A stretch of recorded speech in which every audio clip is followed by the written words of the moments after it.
Cristo, nuestra Pascua. Vamos a dar una lectura hasta el versículo 13, aunque en el sermón nos vamos a extender un poquito más adelante. Pero en Lucas capítulo 22, versículo 1, digan amén cuando están ahí, por favor. Y la palabra de Dios dice: se acercaba la fiesta de los panes sin levadura, llamada la Pascua. Y los principales sacerdotes y los escribas buscaban cómo dar muerte a Jesús, pero temían al pueblo. Entonces Satanás entró en Judas, llamado Iscariote, que pertenecía al número de los 12 discípulos, 12 apóstoles. Y él fue y discutió con los principales sacerdotes y con los oficiales sobre cómo entregarles a Jesús. Ellos se alegraron y convinieron en darle dinero. Él aceptó y buscaba una oportunidad para entregar a Jesús sin hacer un escándalo. Llegó el día de las fiestas de los panes sin levadura, en que debía sacrificarse el cordero de la Pascua. Entonces Jesús envió a Pedro y a Juan, diciéndoles: vayan y preparen la Pascua para nosotros, para que la comamos. ¿Dónde deseas que la preparamos?, le preguntaron. Y él le respondió: miren, al entrar en la ciudad les saldrá al encuentro un hombre que lleva un cántaro de agua. Síganlo a la casa donde entren y dirán al dueño de la casa: el maestro te dice, ¿dónde está la habitación en la cual pueda comer la Pascua con mis discípulos? Entonces él les mostrará un gran aposento alto, dispuesto, preparándola allí. Ellos fueron y encontraron todo tal como él les había dicho y prepararon la Pascua. Bendito Padre Celestial, este último canto que cantamos, Señor, háblanos, Señor. Guíanos con su Espíritu Santo. Ayúdanos, Señor, a apreciar este día, lo que vamos a celebrar. Usted nos ha dado un encargo, que cuando celebramos la Santa Cena, que lo hagamos en memoria de usted. Ayúdanos a conocerlo, para recordarlo. Ayúdanos a crecer en nuestra fe. Ayúdanos a crecer en nuestro entendimiento. Y ayúdanos a apreciar toda su obra. Señor, por favor, ayúdanos, Señor. En el nombre de Jesucristo. Amén. En 1915 había un hombre llamado Carlos Hatfield, y él era conocido como el hacedor de lluvia. Él fue contratado en la ciudad de San Diego, California, en Estados Unidos, para llenar una presa que se llama la presa de Morena, porque había una sequía. Y entonces le digo, vamos a dar $10,000 para que llenes esa presa, porque era el hacedor de lluvia. Entonces él empezó con sus ritos y todo lo demás, y la región pronto se hundió por fuertes lluvias, no porque él era realmente el hacedor de lluvias. Estamos hablando de 1915. Entonces esa presa se llenó y se reventó. Y cuando se reventó, casi mata a 20 personas. Y no solamente eso, vino a destruir 110 puentes. Y igualmente derribando líneas telefónicas. Y al final causó un daño de 3.5 millones en total. Entonces llegó el momento en donde la ciudad le negó a pagarle. Era por unas cosas técnicas, uno de esos que no firmó. Entonces él los demandó. Entonces en esa demanda declararon el juez que era un acto de Dios. Un acto de Dios. Entonces podía causarle, si no era por ese acto de Dios, yo te le explico eso, pero fue excluido de toda la responsabilidad, porque sí, todo el daño que causó. Él está mirando 10,000, pero tenía 3.5 millones en daño. Entonces no le pagaron ni pagó. Por una ley en Estados Unidos, una ley inglesa que se llama el acto de Dios, que también está conocido como el caso fortuito o fuerza mayor. Y en esta ley dice que es la definición, lo que sucede debe ser de origen natural, como por ejemplo un desastre natural, condiciones climáticas, una inundación, un terremoto, otras cosas similares, donde se pierde grande propiedad y dice, nadie es responsable, es un acto de Dios. Un acto de Dios. Lo que quiero ver con ustedes y lo que estamos celebrando es precisamente el acto de Dios bíblico. Es lo que es, la Pascua es el acto de Dios bíblico. Y cuando miramos la Pascua no es lo que estamos celebrando en esa semana, como nosotros lo vemos el día de hoy. En unas partes del mundo están celebrando la Pascua con un conejo y unos huevillos de plástico con dulces y escondidos por todos lados. Otros vienen y descansan, otros van por lugares de diversión, otros hacen una carne asada.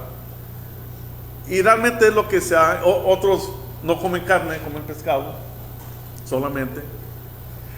El sentir aquí es que es la Pascua. Y cuando miramos la Pascua hay que entender, esto era un acto de Dios. Entonces quiero regresar con ustedes para entender lo que está pasando aquí. Lo que está pasando aquí, necesitamos que regresar a la historia de la primera Pascua. De hecho, es lo que se debe hacer. Si nos seguimos con la ley de Dios y los mandamientos y toda la historia, es lo que debemos hacer.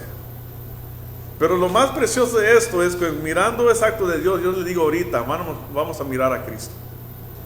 Entonces quiero que miran conmigo Éxodo 12. Éxodo 12, vamos a voltear nuestras Biblias, pero no vamos a leer así corrido, voy a escoger partes. Pero vamos a mirar el 12, porque ahí nos vamos a plantar por un ratito en este contexto. Vamos rápido. Aquí está el escenario.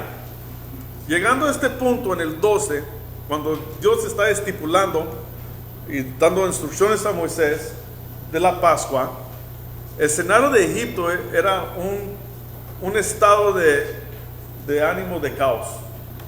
Era un caos. Dios estaba tratando con Egipto y Él ha enviado 9 plagas, falta una plaga. Y hay una racha de 9 plagas, 9 desastres naturales, 9 actos de Dios, 9. Y en cada uno va empeorando, va subiendo de tono, ¿sí? Y todo tiene su significado. Los egipcios eran muy idólatras. Y en esas 9 plagas, si ustedes hagan un estudio, van a encontrar que era algo que ellos adoraban, algo que ellos tomaban como un ídolo o inclinando a la idolatría. Entonces llegó el momento en donde esas plagas, ese acto de Dios era para juzgar a Egipto. Pero más allá, todavía se tiene un contexto. Más allá era porque Dios estaba cumpliendo con una promesa. Una promesa que Él juró a los descendientes de Abraham, de Isaac y Jacob, que ellos iban a tener Abraham iba a tener una descendencia que iba a ser como si miraban las estrellas, así iba a ser su descendencia. Y Dios movió las piezas para que ese pueblo entraba a Egipto para estar, porque eran un grupo pequeño al principio, y había otras tribus más grandes que pueden destruirlos. Entraron ahí adentro, Dios los guardó ahí adentro, los guardó ahí por siglos, y ahora Dios los iba a sacar porque hizo una promesa. Y en esta promesa los iba a conducir a una tierra prometida. Ya era el tiempo, ya era tiempo para que salieran. Y la condición en que se encontraban el pueblo de Israel era de opresión y esclavitud. Era peligroso para ellos. Y en todo momento Dios está cumpliendo su promesa. No eran las condiciones para ellos no eran buenos ya no eran. Había un nuevo faraón que no miraba, que no conocía la historia, realmente lo que sucedió con ese pueblo y por qué estaban ahí en su totalidad.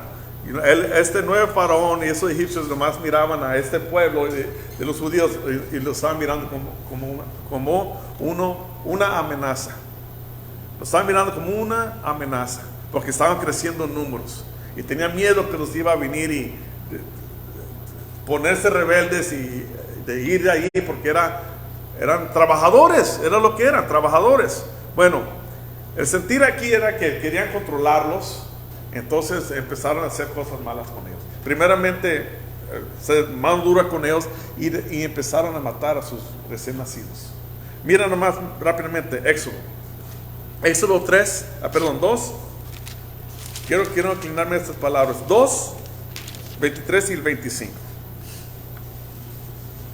23 dice: pasado mucho tiempo, murió el rey de Egipto, los israelitas gemían a causa de la servidumbre y clamaron, su clamor subió a Dios y a causa de su servidumbre, Dios oyó su gemido y se acordó de su pacto con Abraham, Isaac y Jacob. Dios miró a los israelitas y los tuvo en cuenta. Y si leen un poquito más allá abajo van a ver que ahí estaban tirando sus recién nacidos al Nilo. Primeramente decían a las judías, las parteras, matan a los varones, matan a los varones que nacen y a las mujeres deja que vivan. Las niñas deja que vivan, a los niños matan. Las mujeres no lo hicieron. Temían más a Dios que al hombre. Pero se dieron cuenta y agarraron a los niños y tiraban a esos niños al Nilo a matarlos. Bueno, Dios empezó a actuar. Escuchó este clamor, escuchó esa opresión y levantó un líder, Moisés, para venir y llevar el proceso de librar al pueblo de Israel. Dios empezó el proceso de sacar al pueblo, el escogido de Dios, y con 10 actos de Dios sobrenaturales, conocidos como las 10 plagas de Egipcio, Dios vino aumentando lo que vienen siendo las plagas. Y estaba haciendo distinción entre Israel y Egipto. En versículo Éxodo 9:6 podemos ver que el ganado de los egipcios murieron y no el ganado de los israelitas. Y las cosechas, cuando había fuerte granizo, solamente afectaba las cosechas de los egipcios. Y después, cuando había una oscuridad en la tierra, solamente afectaba a los egipcios. Y eso era para venir y ver que Dios simplemente sabía cómo proteger. Y esa es una bendición. Dios protege a los suyos. Pero la plaga final era diferente. Eso iba a afectar a todo primogénito. Todo aquel que no creía lo que Dios estaba haciendo iba a afectarlos. A ese punto yo sé que el pueblo de Israel estaba mirando eso y estaba escuchando a Moisés. Pero el que no tomaba en cuenta lo que iba a hacer Dios aquí, los iba a afectar. Porque a pesar que Israel era el pueblo escogido de Dios, la escritura nos enseña que ellos adoraban a los ídolos juntamente con los egipcios. Pero es donde estaba aquí Moisés enseñándoles que no debían hacer eso. Entonces, esta última plaga, ese último acto de Dios, era el más temible. Y por la consideración del nombre de Dios, por su nombre, tuvo misericordia. Entonces Dios dio órdenes. Y el orden que le dio, y para proteger la vida de los primogénitos de Israel, Dios dijo que en una noche iba a venir y juzgar. Él iba a venir y hacer un acto que iba a causar temor. Un acto que lo vemos y en primera vista y no lo entendemos. Porque Dios iba a actuar en justo juicio. Miran conmigo Éxodo 11. 4 y 7. Dice, Éxodo 11, 4 y 7 dice, y Moisés dijo, así dice el Señor, como a medianoche yo pasaré por toda la tierra de Egipto, y morirá todo primogénito en la tierra de Egipto, desde el primogénito de Faraón que se sienta en su trono, hasta el primogénito de la tierra que está detrás del molino, la sierva que está detrás del molino, también todo primogénito del ganado. Y habrá gran clamor en toda la tierra de Egipto, como nunca antes lo ha habido y nunca más lo habrá. Pero a ninguno de los israelitas, ni siquiera un perro le ladrará, ni a hombre, ni a un animal, para que ustedes entiendan cómo el Señor hace distinción entre Egipto y Israel. Dios mismo iba a venir y hacer un acto que a primera vista no lo entendemos, y uno puede venir y decir que Dios es cruel. No, Dios es justo. Éxodo 3:11, Éxodo capítulo 12, versículo 3, dice, hablen a toda la congregación de Israel y digan, el día 10 de este mes cada uno tomará para sí un cordero, según sus casas paternas, un cordero para cada casa. Pero si la casa es muy pequeña para un cordero, entonces él y el vecino más cercano a su casa tomarán unos según el número de personas, conforme a lo que cada persona, como dividirán ustedes el cordero. El cordero será un macho sin defecto de 1 año. Lo apartarán de entre las ovejas o de entre las cabras, y lo guardarán hasta el día 14 del mismo mes. Entonces toda la asamblea de la congregación de Israel lo matará al anochecer. Ellos tomarán por parte la sangre y le pondrán en los 2 postes y en el dentil de la casa donde lo coman. Comerán la carne esa misma noche, asado al fuego, y la comerán con pan sin levadura y con hierbas amargas. Ustedes no comerán nada de él crudo ni hervido en agua, sino asado al fuego, tanto su cabeza como sus patas y sus entrañas. No dejarán nada de él para la mañana, sino lo que pueda de él para la mañana. Lo que quede de él de la mañana lo quemarán en el fuego. De esta manera la comerán, ceñidas sus cinturas, las sandalias en sus pies y el cabo en su mano. Lo comerán apresuradamente, es la Pascua del Señor. Ahora, en esa forma, déjenme decirles ahorita, el chivo no tenía buen sabor, no tenía sabor. Ahí no dice ponle sal, ahí no le puse salsa Lizano, era asado. Y si ustedes han puesto así nomás, apresuradamente, sin una cocción de un chivo, está muy duro la carne. No solamente eso, pero la cabeza, las entrañas, necesitaban que comer todo, y hierbas amargas. No era una cena de celebración. Necesitaban que comerlo así para recordarse la amargura de Egipto, del cómo Dios iba a tratar con el pecado, para que nunca se olvidaran de ese sabor. Y ese es el pecado. Deja un mal sabor en la vida. No debemos a desear. Bueno, ya dejando eso a un lado, mi enfoque aquí, y se dan cuenta, el 12, 13 al 15, nomás miran eso, 13 al 15. La sangre les será a ustedes por señal en las casas donde estén.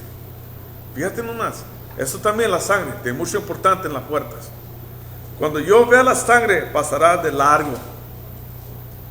Hasta me tocan los fríos ahí. Dios mismo pasará por largo. Y ninguna plaga vendrá sobre ustedes para destruirlos cuando yo hiere la tierra de Egipto. Y este día será memorable para ustedes. Ustedes lo celebrarán como fiesta al Señor. Lo celebrarán para todas sus generaciones como ordenancia perpetua.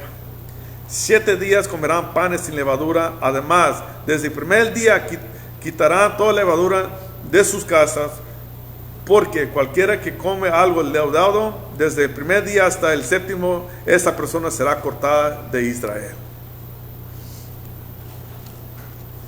Es importante saber que Dios mismo iba a hacer esto. Dio los órdenes. La sangre sobre las puertas iba a proteger a todo que estaba allí adentro, el primogénito. Estando en la calle con la presencia de Dios sobre todas las calles, pasando su presencia, es suficiente para caer muerto. Es lo que pasó con Isaías. Cuando estaba en la presencia del Señor, que dijo: ay de mí que estoy muerto, ay de mí. Esconderle el rostro es lo que es la naturaleza de uno, porque está delante de un Dios santo, un Dios eterno. Y es importante saber que Dios mismo iba a hacer esto. Era un plan de juicio, pero también un plan de liberación. Él mismo lo iba a ejecutar, y lo hizo. Egipto fue juzgado, el pueblo de Dios fue liberado. Se escuchó un gran clamor por todo Egipto. Un gran clamor, era más del capítulo 2 de Israel. Un gran clamor de dolor, de terror, sabiendo que el verdadero Dios del universo hizo esto. Él mismo hizo esto.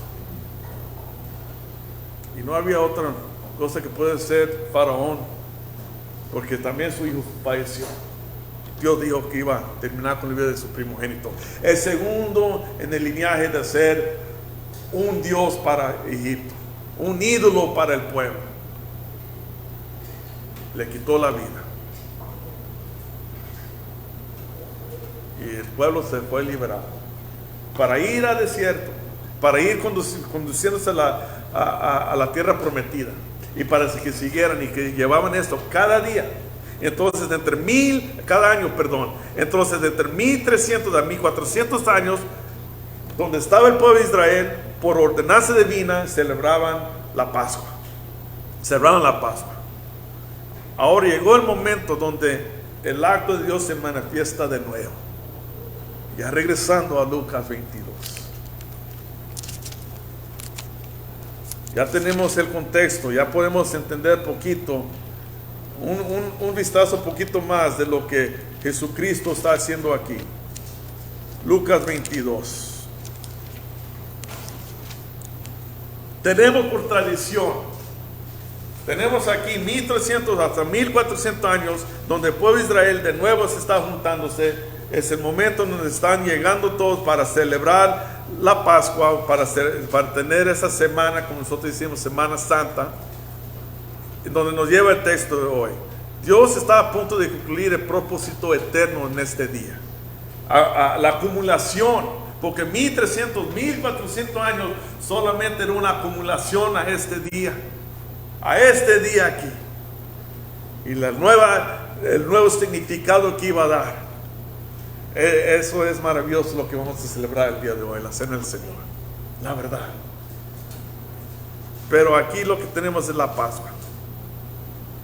Debemos contemplar la acumulación de la Pascua y su verdadero significado, y asombrarnos del acto grandioso de Dios, la salvación de nuestras almas. Entonces el contexto de Lucas 22, el 1 al 6, tenemos los enemigos que están tramando su traición y muerte. En todo esto ellos deben estar enfocándose de prepararse con ánimo la Pascua, porque estamos hablando de personas importantes. Estamos hablando de principales sacerdotes y escribas, y entre ellos un discípulo del Señor Jesucristo. Y todos deben estar en su propia mentalidad, en su conocimiento, recordando lo que Dios ha hecho, y enfocándose en estar en la armonía, y enfocándose en los detalles del templo. Pero no, estaban conspirando en su pecado, a cómo matar a Jesucristo. En todo momento tenemos ahí el 1 al 6 donde cuenta esto, y es tremendo porque en el 5 dice: ellos se alegraron. y le gustaron el precio que le dio Judas. Le miraron como una oferta grande. Y Judas, ¿cómo lo voy a entregar para que no se haga un escándalo? ¿Cómo lo voy a hacer para que no sepa que soy yo? Un beso. Terrible el escenario. Y los que amaban al Señor, los que estaban aquí y sabiendo, había algo especial de este Pascua. Los apóstoles, los discípulos estaban reuniéndose y estaban mirando para observar. Entonces lo que tenemos aquí es que el Señor Jesucristo viene y con los discípulos les da órdenes, qué es lo que deben hacer. Pero algo interesante, una frase muy sublime, muy importante, impactante para nuestras almas. En el versículo 7 dice, la última parte, debía sacrificarse el cordero de la Pascua. Debía sacrificarse el cordero de la Pascua. Necesitaba que prepararse, sin sazón, con hierbas amargas. Llegando el momento a recordar lo que Dios hizo, porque Él lo ordenó. Para que Dios pasara por alto su juicio, era necesario el derramamiento de sangre. A preparar esta Pascua, este cordero, es decir, la sangre de un cordero sin defecto, necesitaba ser presentado, degollado, preparado y comido sin sazón. Algo que se hacía anualmente, cada año, y el pueblo lo hacía ahora. Y lo que dice el contexto y lo que llevamos a esto es que la palabra de Dios viene y dice que ya era rutinario para ellos, ya algo tradicional, ya lo hacían nomás por hacerlo, porque era algo que necesitaba que hacerse. Unos esperaban hasta el último minuto para comprar el cordero. No lo tomaban, no miraban si realmente tenía defectos. Nomás lo compraban, ahí lo compramos en el templo. Ahí vamos de camino. Y es lo que hacían. Y miramos al Señor y Jesucristo voltearon la mesa, porque es lo que estaban haciendo. Presentaban lo que no le agradaba al Señor, por costumbre. Deja que eso se siente en sus mentes, porque vamos a celebrar algo precioso que no es por costumbre. No es por costumbre. Es un momento en el que necesitamos examinarnos, porque había una indiferencia religiosa en el pueblo de Israel, pero había uno que no estaba en indiferencia. Había uno que perfectamente sabía por qué la mano de Abraham fue detenida cuando se iba a sacrificar a su propio hijo. Lo sabía muy bien. Había uno que sabía perfectamente cómo la primera Pascua, todo primogénito egipcio murió, y todo aquel que creó en la forma que Moisés dio orden de sacrificar el cordero, con las instrucciones de tomar un mano de hisopo y mojarlo en la sangre, en la vasija, y poner esta sangre en la vasija de dentir en los dos postes de la puerta, para que Dios pasara por alto su juicio, todos protegidos con la sangre del cordero. Había uno que sabía muy claro. Había uno que estaba muy claro. Y Jesucristo viene y dice: vayan y preparan la Pascua para nosotros, para que la comamos. Había uno ahí que estaba muy interesado, muy apasionado para hacerlo. Él sabía que era necesario. La Pascua era un momento en el cual la cultura de los judíos se recordaban a entender y recordar por qué llegaron a ser pueblo de Dios. De recordar de dónde vinieron, de por qué estaban comiendo hierbas amargas y el cordero sin sazón. Era un recordatorio de 1300 hasta 1400 años. Pero mira el 10 y el 11. Perdón, 10 y el 12 del 22. Dice: y él respondió: miren, al entrar en la ciudad les dará al encuentro un hombre que lleva un cántaro de agua. Síganlo a la casa donde entre, y dirán al dueño de la casa: el maestro te dice, ¿dónde está la habitación en la cual puede comer la Pascua con mis discípulos? Entonces él le mostrará un gran aposento alto, dispuesto, preparándole allí. Los detalles, el Señor Jesucristo ya tenía todo organizado. Ya lo tenía todo organizado. Él ansiaba este día de celebrar. Él ansiaba de estar con sus discípulos y seguir enseñándoles, porque llegan grandes enseñanzas. Es interesante ver la actitud del Señor Jesucristo. El Señor sabía lo que estaba pasando en el corazón de Judas. Él sabía que procuraban matarlo. A veces se miraba que lo querían matar y no iban donde estaban ellos porque no era el tiempo. Pero su madre María estaba ahí en el primer milagro que él hizo, de voltear el agua en vino. Yo dije: mi hijo puede hacer eso, todo contento, ¿no? Me dijo: miren, mi tiempo no ha llegado todavía. Le dijo: ¿qué tienes conmigo, mujer? En su debido tiempo. No estaba preocupado lo que iba a pasar en ese momento. Él sabía que quisiera sentarse en la mesa, en un aposento grande. Encontró un lugar adecuado para que todos se pudieran sentar y comer. Él estaba mirando. Hasta aún el discípulo que estaba conspirando su contra estaba invitado. Estaba invitado. Y con calma, con instrucciones, preparó y deseaba cenar con sus discípulos. Mira el 15, versículo 15. Mira lo que dice el 15. Dice: y les dijo: intensamente he deseado comer esta Pascua con ustedes antes de padecer. Intensamente anhelaba. Hizo todas las preparaciones. Lo anhelaba. Los apóstoles estaban preparando el cordero para comer la cena de la Pascua. No sabían lo que él iba a hacer. Él nomás sabían que vamos a celebrar con nuestro Señor. Después de hacer todo lo que estaba haciendo, después de entrar en Jerusalén, después de todos los actos que nosotros sabemos por tradición que sucedió en la Santa Cena, en la Semana Santa, a ese punto estaban emocionados, vamos a hacer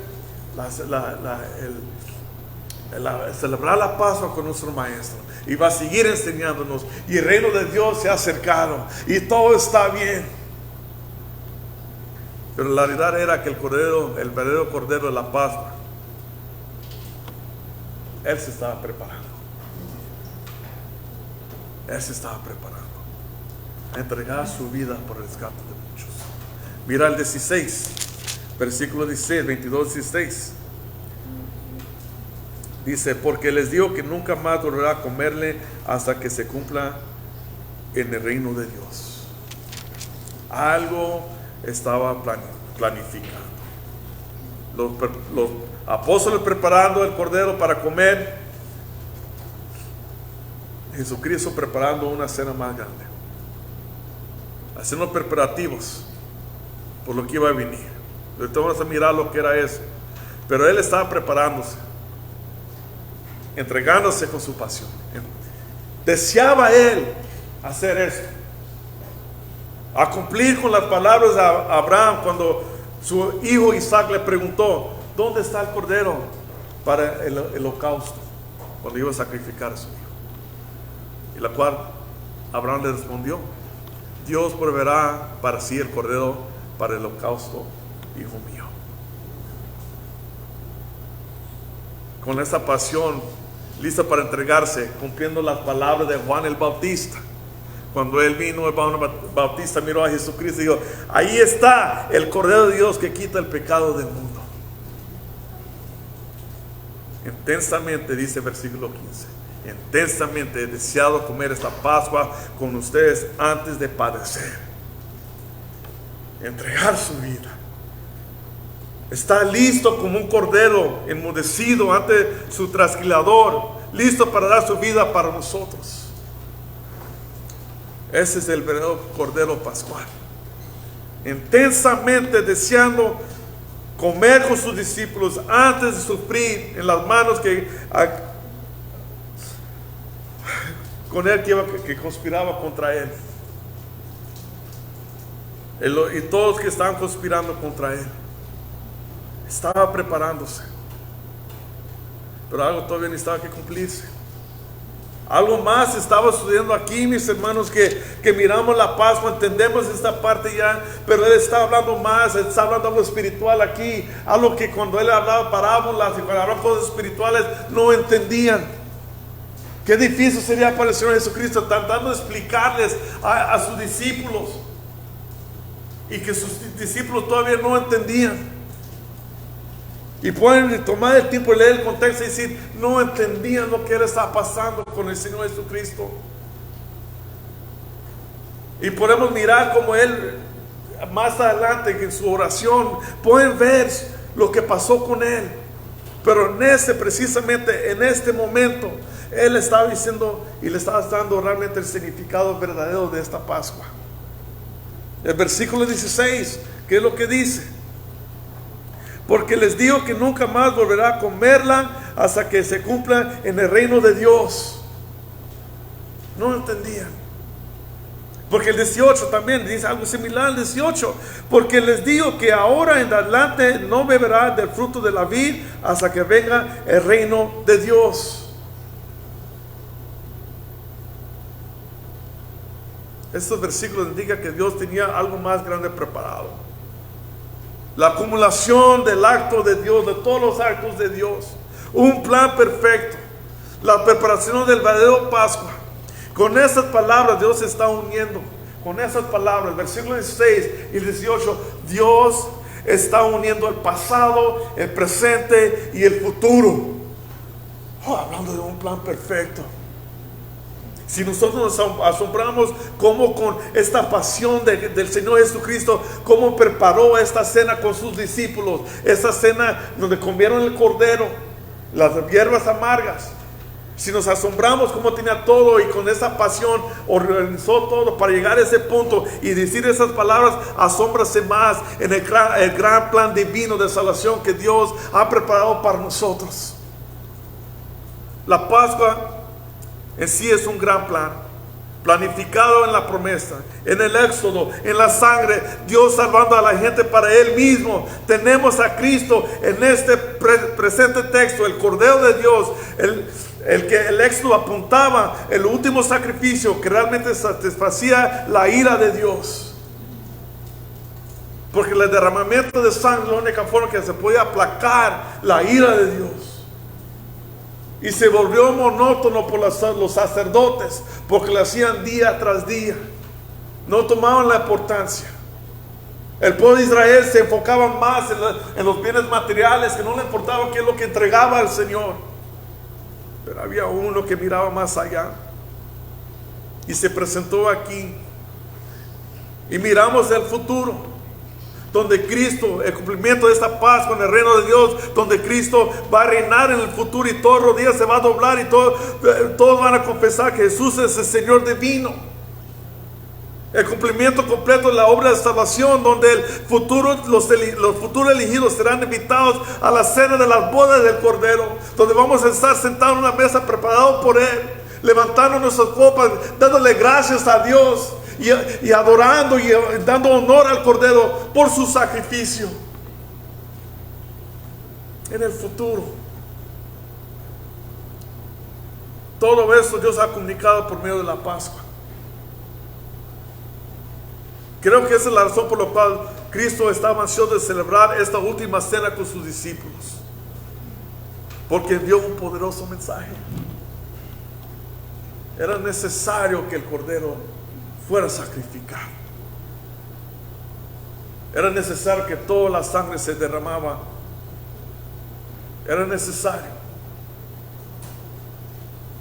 Era necesario que el plan de Dios, por medio de eso, y sabe lo que nos mostró realmente que era el plan de Dios, su resurrección. Lo mostró. Dio su vida y lo tomó de nuevo. Y al tomar nuevo su vida, Él tomó las llaves de la muerte. Ya la muerte no tiene poder sobre nosotros. Ya no es victoriosa la muerte por su resurrección, porque entregó su vida, porque Él dio su vida, cumplió su propósito.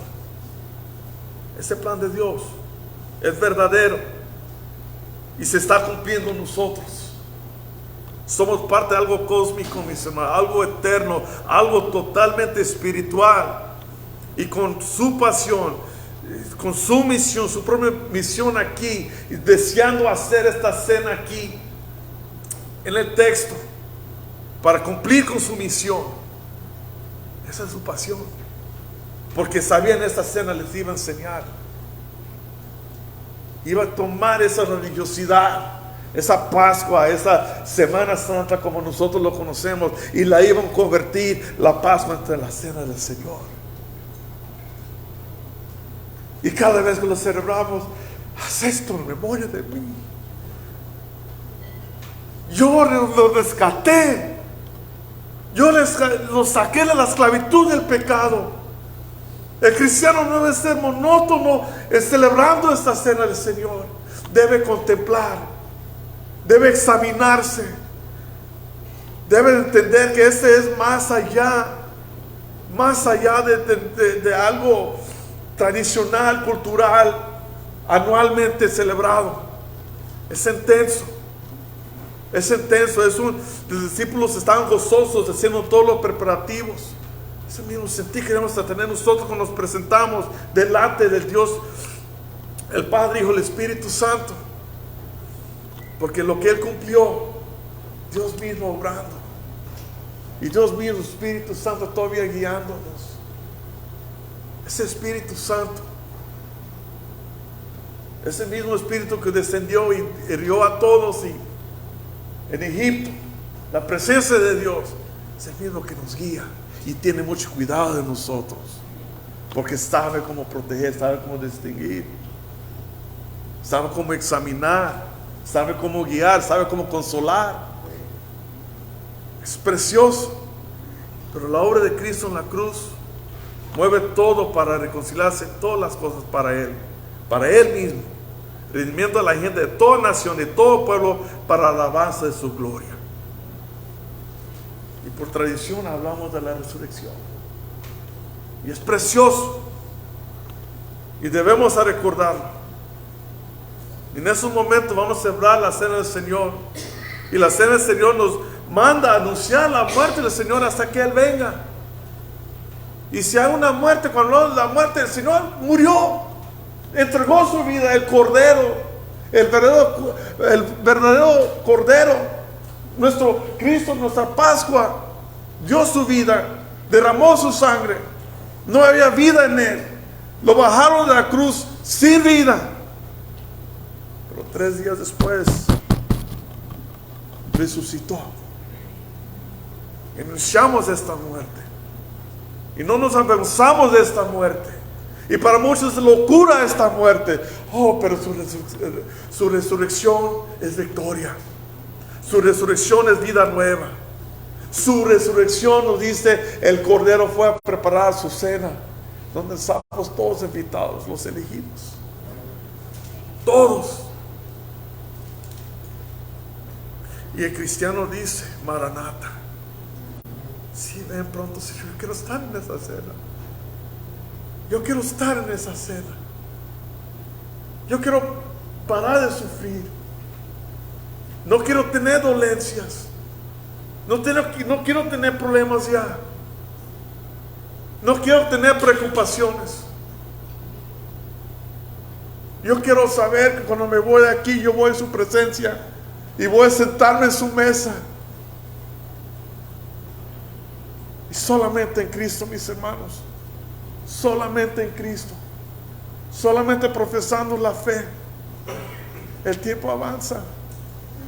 Se acerca el día de la matanza. Dios está llamando a la gente a juicio todos los días. Unos van a ir delante de Él sin entrar en su cena. El Cordero dio su vida para que nosotros podamos ser parte. Debemos recordar el significado redentor de la cena.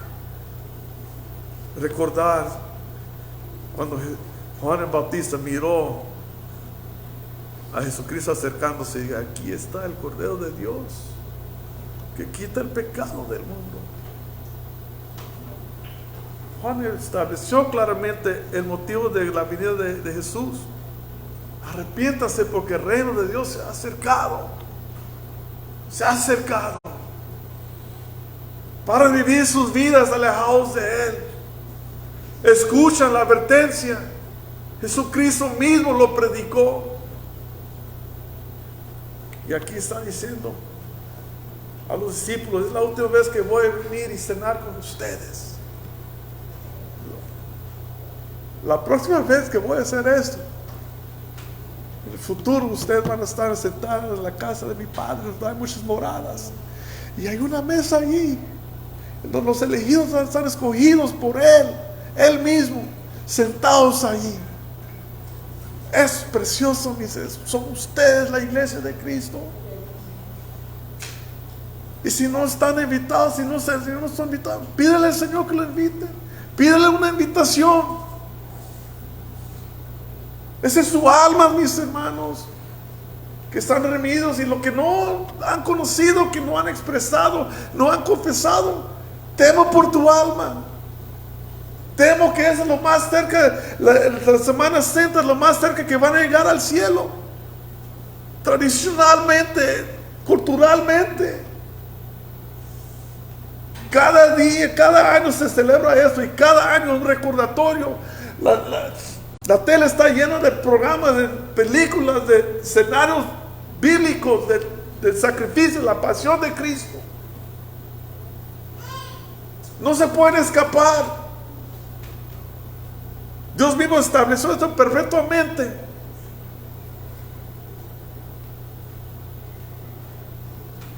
Arrepiéntase porque el reino de Dios se ha acercado. Arrepiéntase porque el reino de Dios se ha acercado. La Pascua es la acumulación de la cena del Señor. Y nosotros que somos cristianos, aquí les va la aplicación. Porque lo que queda de ustedes, algo más grande aquí. Algo más grande que el trabajo, más grande que nuestras familias, más grande que pasatiempos, y lo que queremos lograr, y lo que queremos terminar, y cómo queremos venir y de retirarnos.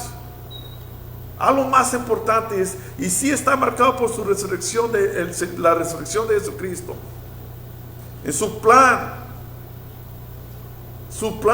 funcionó, mis hermanos. Él resucitó, pero para nosotros que estamos aquí, que vamos a participar de esa cena, no lo hagamos por costumbre. Examínense. 1 Corintios 11, 28 a 32 lo dice. Por tanto, examínense cada uno a sí mismo. Entonces coman del pan y beban de la copa. Porque comen y beben sin discernir correctamente el cuerpo del Señor, comen y beben juicio para sí. Por esta razón hay muchos débiles y enfermos entre ustedes, y muchos duermen, que son muertos. Pero si nos juzgaremos a nosotros mismos, no seremos juzgados. Pero cuando somos juzgados, el Señor nos disciplina para que no seamos condenados con el mundo. Lejos de nuestros corazones tomar la cena del Señor en vano por costumbre. Examínense y participen. Tampoco digan: es que no soy digno para tomarlo. Nadie es digno. Somos invitados. Entonces lo estamos haciendo para recordarlo. No demos golpes al pecho. Oren antes de tomarlo. Examínense y participen. No solamente hoy, pero todos los días hasta que el Señor venga. Y Maranata, mis hermanos, Maranata.